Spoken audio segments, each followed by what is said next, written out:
E fala aí pessoal, trazendo pra vocês mais um vídeo aí no canal, voltando aí com os novos animes da temporada de abril, dessa vez aí com Kanpeki Seijo, episódio 1, 2 e 3.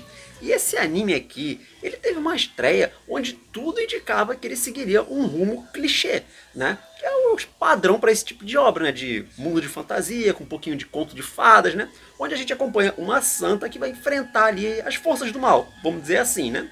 E parecia que ele seguiria esse rumo mesmo. Só que aí, chegou ali pelo segundo, terceiro episódio, a história ela toma um rumo assim inesperado, cara. Principalmente com o acontecimento envolvendo a irmã da protagonista, que você fica, caramba, cara, o que aconteceu aqui? Aí isso aqui toma a tua atenção, né? Porque você fica curioso para ver onde que isso vai dar, para onde que isso vai levar. Né? Porque, assim, pra mim foi inédito isso aqui. Eu não me lembro de uma obra nesse estilo que tenha acontecido algo parecido. Né? Só que, assim, vamos lá. Pra mim, o ponto mais alto que essa obra tem é, cara, é a vontade que você tem de ver a protagonista sendo feliz. Né? Você torce muito por ela e você quer que ela encontre a felicidade. Então, cada vez que acontece algo bom com ela, cara, você fica feliz junto, né? Para mim, esse aqui é o que mais chama atenção nessa obra aqui e é o que mais faz você querer ver o anime. Mas vamos lá, do que se trata essa história aqui? Bom, basicamente a gente acompanha um reino que possui duas santas, né? Santas naquele mundo são pessoas ali que receberam poderes sagrados para poderem enfrentar criaturas demoníacas e proteger o lugar onde elas moram, né? Só que uma dessas santas aqui tem um problema, ela nunca sorri, nunca ela sorriu. Né? Ela tá sempre uma cara assim meio fechada, né? Parece que ela tá com raiva, não com raiva, né? Mas parece uma cara assim de indiferença, né? E isso gerou o pensamento de algumas pessoas de que, caramba, ela é muito arrogante, que não sei o que e tal, né? E outra coisa, muitos também consideravam ela como sendo perfeita demais. E isso também gerou a inveja de outras pessoas. E aí o que o reino fez? Como a gente já tem uma santa e esse lugar aqui é mais ou menos pacífico e tal, não tem nada assim muito ameaçador, vamos vender essa daqui, né? Despacha ela logo daqui e tal. Tem outros motivos também, daqui a pouco eu falo sobre isso. Mas despacharam ela para outro canto, né? Vai embora para outro reino, né? E agora a gente vai começar a acompanhar essa santa, né, em outro reino e tentando encontrar a felicidade por lá, né? E a gente começa a seguir a história a partir daí. Mas e com relação à produção do anime, né? Como é que tá?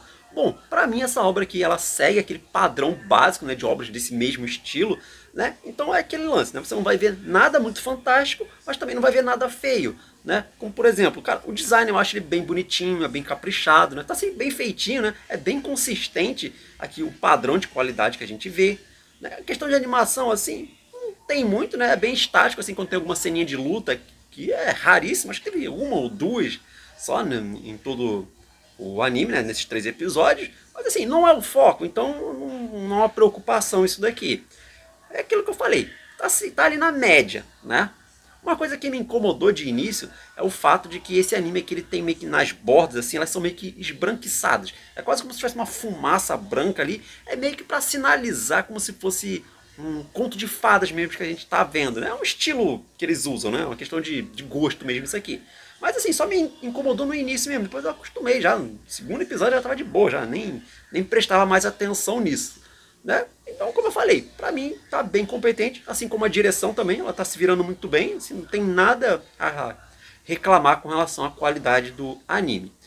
Então, bom, dito tudo isso aí, agora sim, vamos lá falar de tudo que rolou nesses episódios, porque a gente começa ali com uma breve explicação de como é o mundo da obra, né, e também um pouco ali da sua história, e é dito que existe o céu, né, que fica acima, existe o nosso mundo e existe o reino dos demônios que fica abaixo do nosso mundo. Então, quando existe ali uma aproximação maior entre o mundo dos demônios e o nosso, começam a spawnar ali monstros no nosso mundo, né? E devido a isso, algumas pessoas, né, receberam poderes sagrados se transformando em santas. Né? E aí elas têm o poder de combater essas criaturas. Né? Então elas criam círculos mágicos, criam barreiras ali e conseguem ou conter os monstros, né, ou eliminá-los de vez ali, dependendo do poder que você usa. Né? É meio que uma forma assim de você balancear o mundo, né? Esses 3 mundos. E aí eles contam um pouco também do passado, de uma história da maior santa de todas, né, que foi a Fiana, onde ela enfrentou um arquidemônio chamado Asmodeus, né, que veio direto para o nosso mundo. Então houve uma grande batalha ali entre eles, e para derrotá-lo, ela teve que separar a alma dele do corpo, né, que era um corpo imortal e tal. Então ela selou a alma dele em algum lugar. Parece que é um anel, né, não fica muito claro, mas parece que a alma dele está selada em algum anel. E aí trouxe paz novamente ao mundo, né? Então a gente segue para os dias atuais e começa a acompanhar o reino de Girtônia, né? E a nossa protagonista, Filha. Ela que é considerada ali a santa mais poderosa da atual geração, né? Realmente ela é quase que perfeita, praticamente, né? Só que ela tem um pequeno defeito. Não é um defeito, né? É o jeito dela, porque ela nunca sorri. Né? Então ela causa uma impressão assim de... Alguns acham que é arrogância, né? E outros veem como indiferença, né? E ela também, como eu falei, é considerada ser perfeita demais, né? Isso acaba gerando também a inveja de outras pessoas. Só que assim, no geral, a população como um todo, não é que eles tratem ela mal, não chega a esse nível. Só que você vendo as coisas ali, meio que tem um climinha meio esquisito ali, parece que eles não dão o devido valor a ela. Porque a gente logo percebe que essa santa, cara, ela faz tudo no reino. Porque além dela fazer o trabalho dela, né, que na prática seria simplesmente afastar essas criaturas malignas e tal, criar círculos de proteção e manter eles ativos, ela faz um monte de outra coisa. Ela faz poção, ela mexe com burocracia, ela mexe ali com a parte da biblioteca, ali, pesquisando livros e tal, fazendo um monte de coisa. Tá ligado aquele tipo de trabalho, né, que você é contratado para fazer uma coisa, só que você acaba fazendo tudo que existe? Então, é ela, cara, ela é a personificação disso daí. E ela já chegou num nível que ela nem se dá conta do quanto que ela está sendo explorada. Para ela se tornou uma rotina, se tornou completamente natural. E do outro lado a gente tem a irmã dela, né, que é a outra santa do reino, né, que é a Mia. E essa aqui, ela é aquela santa padrão, né? Então ela tá sempre sorrindo o tempo inteiro, né? Ela é muito carismática, né? A cidade inteira adora ela. Ela é muito poderosa também, não tanto quanto a irmã, mas ela é muito forte também. Né? E ela adora a irmã, né? Não pense que tem uma treta entre elas, não tem nada. As duas se adoram muito, se tratam muito bem uma com a outra, né? A gente vê a filha, ela dá um presente pra Mia e tal, um brochezinho assim, muito bonitinha a cena também, tal. E a Mia adora ela de paixão, ela ama a irmã dela, né? Então você pensa, então por que tem essa diferença, né? Por que uma parece ser tão feliz e a outra parece meio que infeliz em alguns momentos e tal, né? Então, é por causa dos pais delas. Porque a filha, ela sempre foi tratada de forma diferente da irmã, né? Ela era meio que deixada de lado. Então ela nem fazia refeições junto com eles, né? Ela sempre era jogada num canto lá e comia uma sopa sozinha lá, isolada, né? Ela passou por treinamentos terríveis ali para ser a maior santa de todas, né? E não tinha nenhum tipo de carinho. E justamente por isso que você vê esse lance dela não sorrir, me parece que é como se fosse uma defesa inconsciente que ela mesma fez. Ou seja, ela se fechou para todos os sentimentos. Porque é aquela história, se eu não sinto nada, eu também não me machuco mais. Né? E cara, quando você pensa dessa forma, né, é muito triste, porque basicamente o que ela está fazendo é só aguentar. Né? Ela só aguenta tudo que vão jogando para cima dela. Né? Já a Mia não, a Mia é diferente, ela sempre foi tratada muito bem pela família e tal. Né? Enfim, vai seguindo aí, chega um dia que a filha, né, ela é chamada lá pro escritório lá do príncipe, né, daquele reino, né, que é o noivo dela, né, eles estavam prometidos ali para se casarem e tal, né, e aí ela vai até lá, né, e aí o cara fala assim, olha, a partir de hoje nosso casamento está cancelado. Ela fica, hã? Como assim? Você vê que ela parece não se importar, mas por dentro ela sente, né, você vê que ela ficou ali meio espantada com aquele surpresa com aquela notícia, né, só que não para por aí. Além disso, ele também vendeu ela para um outro reino. Né? Então ela vai embora dali e não vai ter nem tempo de se despedir da irmã dela. Né? Ela praticamente foi quase que enxotada dali. E para piorar ainda mais, tudo isso foi feito com o consentimento dos pais dela. E claro, né, os pais dela vão ficar com uma parte disso aí, mas calma que não acabou não. Porque além de ele ter cancelado o casamento com ela, ele também em breve vai pedir a Mia em casamento. Né? Então isso aqui também é um dos motivos para mandá-la embora, né? Porque a Mia jamais aceitaria essa proposta se ela soubesse que, pô, minha irmã tá aqui, eu vou aceitar a proposta desse cara, né? Então eles vão meio que fazer toda uma farsa ali, enganando, falando que, ah não, a filha ela simplesmente foi embora e tal, se mandou do reino, cancelou o nosso casamento, né? Essa é a mentira que eles vão contar lá pra Mia, né? Mas no momento a filha literalmente foi expulsa ali do reino, né? Só deu tempo de voltar para casa, pegar a malinha e seguiu embora pro reino de Parnarcourt. Então ela é levada de carruagem até lá, né? E durante o trajeto a gente vê que ela tá bem assustada, né? Porque ela tá pensando, caramba, eu vou ser praticamente uma escrava lá, né? Vou ter uma vida pior do que já era aqui, né? Só que assim que ela chega lá, ela percebe que é exatamente o contrário, porque já tem uma festa de boas-vindas ali para ela, né? Praticamente tá todo o reino ali, né? Falando que bom que você veio e tal, deram uma festa ali para ela e tal, apresentam todo mundo, né? Bolo, a coisa toda assim, ela fica achando meio estranho, né? Aliás, essa parte cômica do anime é muito boa também, né? Porque ela tem umas carinhas assim que são muito engraçadas, né? Principalmente que ela fica assim meio que sem entender as coisas, tá? É bem engraçada. A filha é uma personagem assim bem carismática, né? Apesar dela não ter muitas expressões, né? Isso aqui eu acho sensacional, né? Como que eles deram muita personalidade pra personagem, apesar dela não ter muita. É estranho, mas vendo você entende o que eu quero dizer.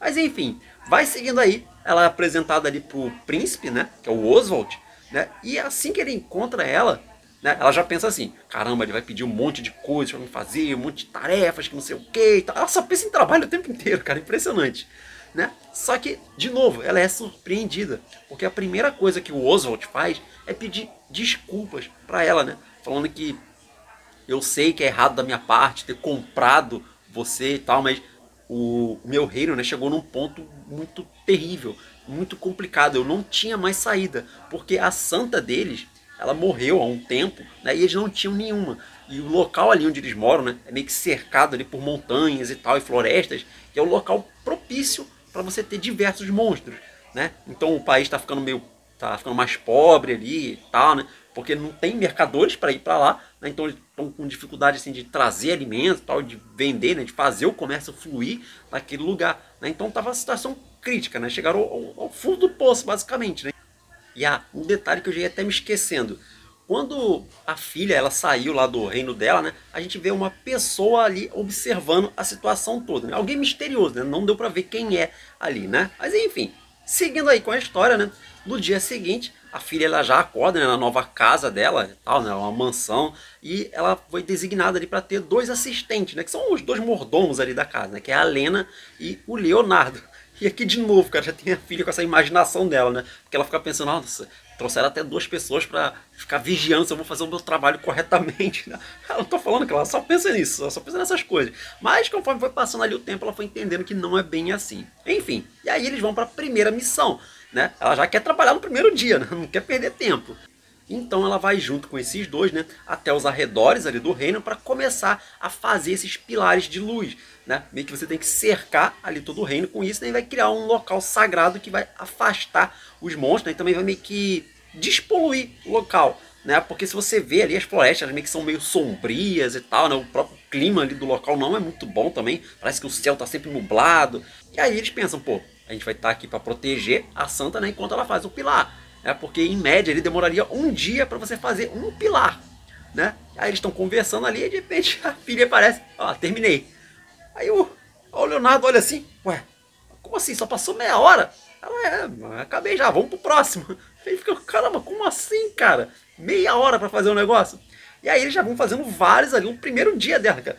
Pra ter uma noção, só no primeiro dia ela praticamente já fez, sei lá, o trabalho do ano inteiro, cara. É muita eficiência. Aí os caras que seguram ela, não, calma, já tá bom por hoje, né? Vamos voltar, vamos descansar um pouco. Ela não para, se deixar ela trabalha eternamente ali, sem folga, sem nada. Foi até engraçado essa parte, né? Porque a Lena, ela fala, pô, mas tu não vai tirar uma folga, não? Ela, folga? O que é isso? O que é isso? Cara, essas partes assim, esses paralelos assim com o trabalho da vida real são engraçadas. E conforme os dias vão passando, a gente vê que a situação do reino melhorou demais, né? Porque agora, né, que eles estão meio que livres, entre aspas, né, da maioria dos monstros, né, tem pouquíssimos, e por causa daquele poder sagrado, os que têm estão muito fracos, né, podendo ser eliminados facilmente ali pelos soldados comuns ali do reino, né, dos cavaleiros e tal, né? Então os mercadores já voltaram, né? A produção ali de alimentos também já melhorou, né? Porque ela consegue manipular o tempo ali e tal, então ela faz chover em determinados momentos, né? Então, cara, é tudo muito bem. E aqui a gente vê como que a população é extremamente grata por ela, né? Você sente ali o amor que tem naquele lugar por ela, né? E você vê que pouco a pouco ela vai começando a sentir isso também, né? Só que ela não consegue compreender ainda esse sentimento, né? Você vê que ela fala que parece que o coração dela pulsou um pouco mais forte, né? Só que ela não entende ainda, ela não compreende isso, porque ela nunca teve isso, né, no reino passado. E foi legal essa parte, porque o Oswald, né, ele fala que vai ensinar ela a amar esse reino também agora, né? Então, pô, bem legal, cara. Como eu falei, esses momentos aqui do anime, cara, eles te vendem a obra, cara, porque você fica feliz por ela também. Enquanto isso, no antigo reino dela, as coisas não andam tão boas assim, né? Porque começaram a aparecer mais monstros, né? Agora que a filha não tá mais lá, e a Mia, ela tem que lidar com tudo aquilo ali sozinha, né? A gente vê que ela realmente é muito forte também, né? Então ela vai conseguindo lidar com as coisas, mas está muito difícil a situação ali. Até porque surge outro problema, né? Esse aqui não tem nada a ver com a Mia, que é o seguinte, né? Como a filha, ela fazia tudo que tinha no reino, os caras começam a notar algumas coisas, né? Tipo, pô, cadê aquelas poções aqui, né? Pô, tá em falta. Aí, quem fazia era a filha. Aí o outro pergunta, caramba, mas cadê aquela documentação e tal, pra gente fazer os pedidos? Era a filha que fazia também, né? Então eles estão notando a falta que ela tá fazendo. E aqui tem um outro lance também, né?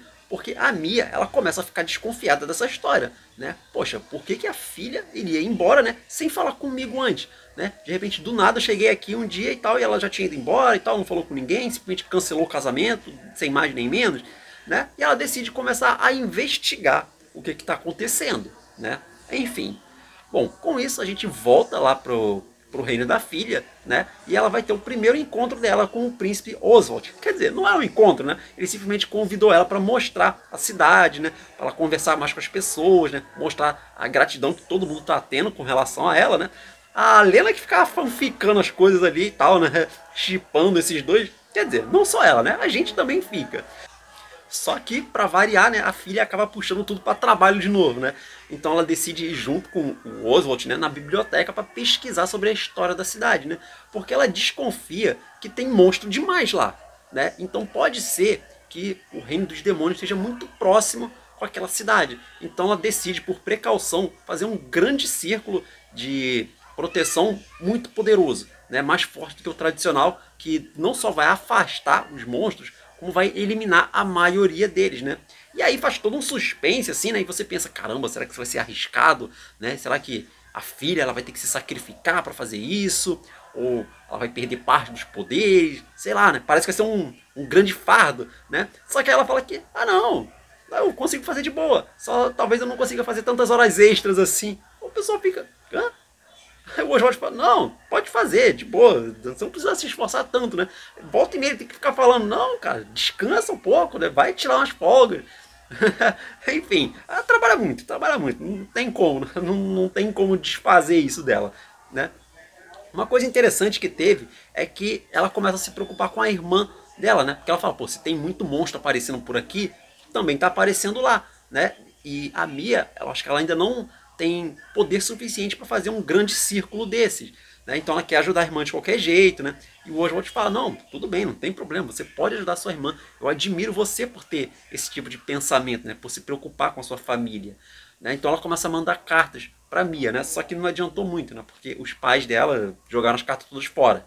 E bom, seguindo aí, a gente volta novamente para Mia, né? Porque ela continua lá com as investigações dela e tal, né? Só que um dia ela é chamada lá pelo Július, né? E ele faz a proposta de casamento para ela agora, né? E cara, ela fica com um nojo desse sujeito aqui, né? Só que ela decide entrar no joguinho dele, né? Então ela fica enrolando ele falando aqui, olha, não sei, vou pensar, não sei se eu tô pronta ainda, né? Para ganhar tempo enquanto ela continua investigando ali para descobrir o que aconteceu com a irmã dela, né? E ela acaba descobrindo, né? Ela é muito esperta e tal, ficou ouvindo conversas daqui, conversa dali e tal, né? E ela descobriu toda essa história ali de que ela foi vendida e tal, que isso tudo foi enganação, que os pais dela estavam juntos, né? Tudo para conseguir dinheiro e tal, e aí com essa proposta de casamento. E aí, cara, ela faz algo totalmente inesperado, porque ela vai e aceita a proposta do Július, né? Ela fala, vou me casar com você, né? Só que no fundo o que ela quer fazer é se vingar dele, né? Ela quer que ele receba a punição pelo que ele fez com a irmã dela, né? E essa decisão dela, cara, te pega totalmente desprevenido. Cara, você não tá esperando isso aqui de forma nenhuma. Até porque, de início, né, você pensa que, o anime ele vai focar só na filha, né, e tal, vai ficar só nela. E aí, quando o reino tivesse em perigo, ela voltaria para ajudar a irmã e aí se esclareceria tudo. Eu pensei que seria isso, né, seria um clichê, né? Só que não, o anime ele foi por um outro caminho, né? E estão dividindo bem o tempo entre as duas, né? Pô, e essa decisão dela aqui de enganar o príncipe e tal, e fazer ele ser punido pelo que ele fez, cara, dá uma dinâmica muito boa pra história, né? E foge do padrão tradicional, né? Achei muito da hora, né? Cara, tô muito curioso pra ver o que vai acontecer agora. Mas enfim, o episódio ele termina por aqui. Agora é esperar pelo próximo. Mas é isso aí, pessoal. Vou ficando por aqui. Mais uma vez aí, agradeço seu tempo, sua paciência. Deixa o like aí se você gostou. Se inscreve no canal. Tem muito vídeo bacana pra você. Comenta aí também o que você achou do episódio, né, do anime em si. Comenta aí, compartilha o vídeo com mais pessoas. Isso é muito importante, ajuda muito o canal. E apresenta, né, o canal para seus amigos, seus parentes, seus inimigos, para quem você quiser. E é isso aí, vou ficando por aqui. Até a próxima.